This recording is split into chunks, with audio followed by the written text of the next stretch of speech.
বন্ধুরা, আজকে আমি একটা ভিডিও বানাবো। ভিডিও বানানোর জন্য এখানে আমি চিনি নিয়ে নিয়েছি আর এখানে নারকেল কুড়ে নিয়ে নিয়েছি।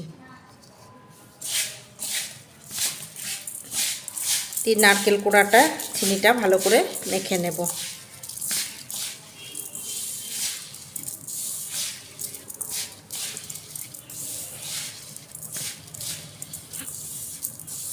চিনিটা ভালো করে চটকে মেখে নিচ্ছি। এখানে আমি চালের গুঁড়ো নিয়ে নিচ্ছি।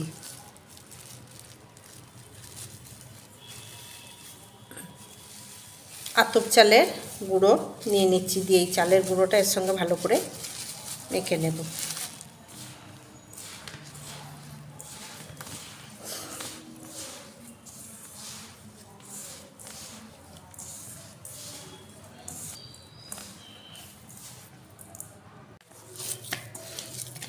এখানে নারকেল আর চিনি দিয়ে এই চালের গুঁড়োটা মেখে একটা ডো বানিয়ে নেব।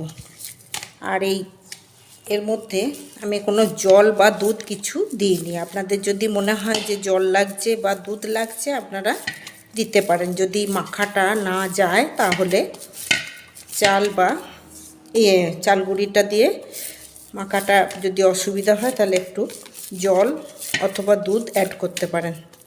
আমি এরপর এটা একটু চিনিটা গলতে দেব, এর সঙ্গে মিশতে দেব আর কি।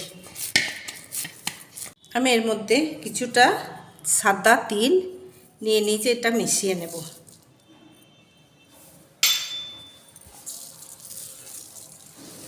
সাদা তিলটা দিয়ে মেখে নেব।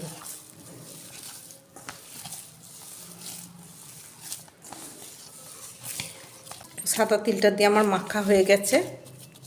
আমি এরপরে হাতটা পরিষ্কার করে নিয়ে এটাকে একটু তেল হাত করে বা ঘি হাত করে ছোট্ট ছোট্ট বলের শেপে বানিয়ে নেব। আমি এরপর একটু ঘি নিয়ে নিয়েছি, দিয়ে আমি এই হাতে একটু ঘি মাখিয়ে নেব। নিয়ে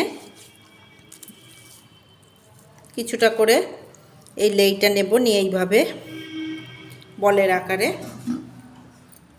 গোল শেপে বানিয়ে নেব।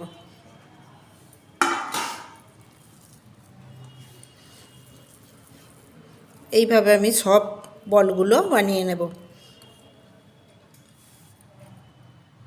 আমি কড়ায় তেল বসিয়ে দিয়েছি, দিয়ে আমি এই গোল গোল শেপে বানিয়ে রেখেছি এগুলো তেলের মধ্যে ভেজে দেবো। তেলটা গরম হয়ে গেছে।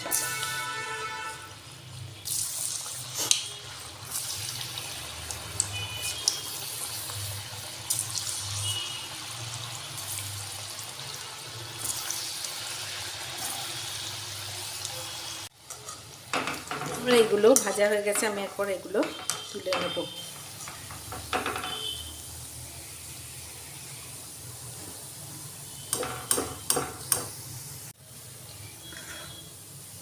এরপর এইভাবে সব বড়া গোলগুলো ভেজে নেব। আমার এইটা হচ্ছে, আমি এটা বানিয়েছি আনন্দ নাড়ু। আমার এই নাড়ুগুলো ভাজা হয়ে গেছে। এইগুলো আনন্দ নাড়ু বলে।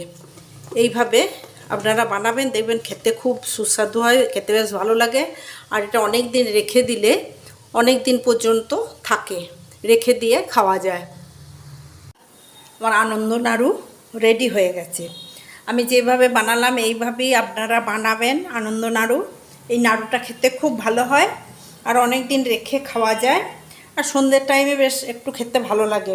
ঘুরতে ফিরতে দুটো একটা খেলে বেশ মনটাও ভালো লাগে আর খেতে ইচ্ছা করে। আমার এই রেসিপিটা আপনাদের কেমন লাগলো জানাবেন। যদি ভালো লেগে থাকে লাইক শেয়ার কমেন্ট করবেন এবং সাবস্ক্রাইব করতে ভুলবেন না। ধন্যবাদ।